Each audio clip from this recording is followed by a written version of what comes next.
Hello everybody, this is Deepika Sahi. अगर आपको बहुत ज़्यादा डर लग रहा है प्रैक्टिकल के ओरल को लेके, क्योंकि प्रैक्टिकल में जो रिटन पार्ट होता है वो तो हम घर से लिख के जाते हैं, फिर वहाँ पे भी अगर हमें क्वेश्चन मिलता है तो हमें थोड़ी बहुत छूट मिल जाती है कि हम बुक खोल के भी लिख सकते हैं।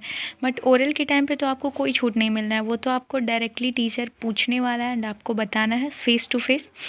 तो आप बहुत ज़्यादा उसको लेके फेयरफुल होगे। मैं भी हुआ करती थी, तो मैं आपको अच्छे से बताने वाली हूँ कि कैसे आपको उसको टैकल करना है। तो फिर चलिए शुरू करते हैं। पहला पॉइंट ये है कि आपका जब आप टीचर के सामने जाते हो तो आपका बॉडी लैंग्वेज जो है वो बहुत फेब्युलस होना चाहिए। नहीं कि आपको लगना चाहिए कि एक स्टूडेंट टीचर के सामने खड़ा है। ऐसा नहीं कि जाके स्टाइल मार के खड़े हो गए, क्योंकि टीचर आपके हाव भाव को देख के समझ लेता है कि आप पढ़ने वाले स्टूडेंट हो या नहीं। दूसरा पॉइंट है कि आपको खुद के ऊपर कॉन्फिडेंस होना चाहिए। यानी कि अगर बच्चे कितना भी पढ़ लें, उनका खुद के ऊपर कॉन्फिडेंस आता ही नहीं है। मुझे भी नहीं आता था, ये नेचुरल बात है कि आप चाहे कितना भी पढ़ के गए हो, उस टाइम पे आपको बहुत ज़्यादा डर लगता है, आपको फील ही नहीं होता है कि आपको सब कुछ पता है। एंड शायद ऐसा होता भी है, बट आपको कॉन्फिडेंस फील करना है, चाहे झूठा कॉन्फिडेंस ही, लेकिन उस टाइम पे फील करो। आपको मतलब झूठा नहीं, लेकिन अगर आप पढ़े हो तो आपको कुछ ना कुछ तो खुद पे भरोसा होना चाहिए ना। तो बस आप कॉन्फिडेंस में जाके टीचर के सामने खड़े हो। थर्ड पॉइंट है कि आपको, अगर आप बहुत ज़्यादा नर्वस हो ना, तो रिलैक्स हो जाओ, क्योंकि बच्चे नर्वसनेस में पढ़ने के बावजूद भी गलती कर बैठते हैं।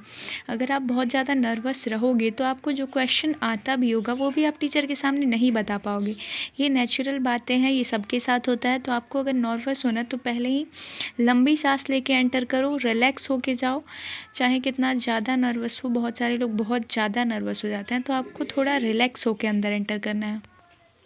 फोर्थ पॉइंट है कि क्वेश्चन पूरा ध्यान से सुनना है। यानी कि ऐसा नहीं कि टीचर अभी आधा क्वेश्चन बोला नहीं कि आप खुद से एज्यूम कर लिए कि टीचर ये पूछना चाहता है और कुछ भी बोलना शुरू कर दिए। ये बहुत ही गलत स्ट्रेटजी है। आपको क्वेश्चन ध्यान से सुनना होगा। पहले ध्यान से सुनो, फिर उसको एक्सप्लेन करो।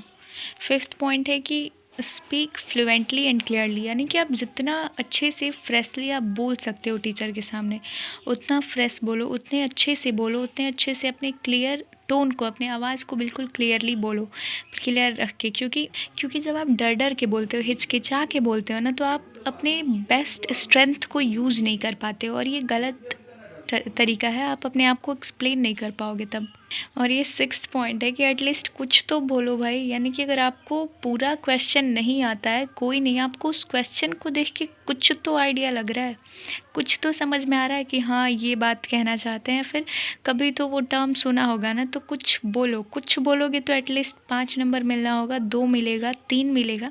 अच्छा बोल दिए 4 मिलेगा। बट अगर आप पूरा चुप हो जाते हो क्योंकि आपको अच्छे से नहीं पता है, तो आपको तो 0 नंबर मिलना है।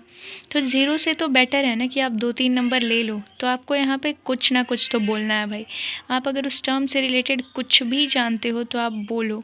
और पहली बात कि आपको अच्छे से प्रिपेयर करके जाना, अपनी तरफ से कोशिश करनी है कि आप चीज़ों को अच्छे से समझ के जाओ। जो प्रैक्टिकल में आप लिखते हो ना, उसे तो पक्का अच्छे से पढ़ के जाओ, क्योंकि कई बार टीचर ना आपके प्रैक्टिकल में लिखे हुए क्वेश्चंस को ही पूछ देते हैं। तो आप जो लिख के जा रहे हो ना, उसको अच्छे से पढ़ के जाओ, याद कर लो। अगर आप बुक से भी देख के लिखे हो ना, आप पहले से याद करके जाओ। एंड बिहार बोर्ड में मैक्सिमम टीचर्स तो आपके प्रैक्टिकल वाले बुक यानी कॉपी से ही क्वेश्चन पूछ देते हैं। तो आपको ये बहुत हेल्प करेगा। आप क्वेश्चन जो लिख के जा रहे हो ना, उसको याद करके जाओ, पक्का आपको फुल में फुल नंबर आना है, क्योंकि टीचर उसी के अंदर से पूछेगा।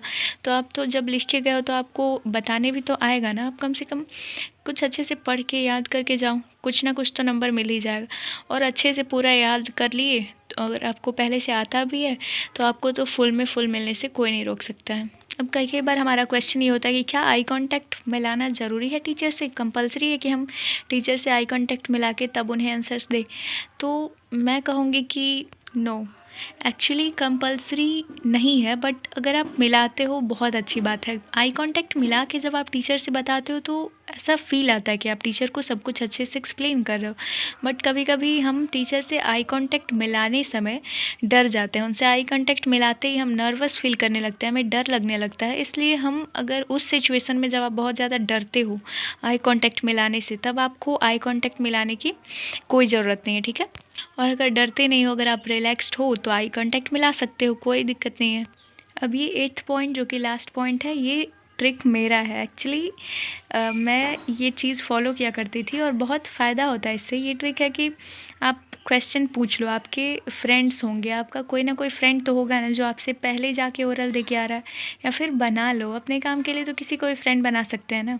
तो अगर आपसे पहले कोई बंदा ओरल दे के निकल रहा है ना, आप उससे पूछो कि तुमसे सर ने क्या क्वेश्चन पूछा, थोड़ा सा कुछ तो आइडिया देगा ना, कुछ तो बताएगा ना कि मुझसे ये पूछें वो पूछें। तो उससे जो पूछें हैं आप उससे आइडिया लगा लोगे कि सर कहाँ से क्वेश्चन पूछ रहे हैं। सर अगर प्रैक्टिकल बुक से पूछ रहे हैं तो आप एंटर करने से पहले आप कुछ तो देख सकते हो ना, क्वेश्चन कुछ तो याद कर सकते हो ना।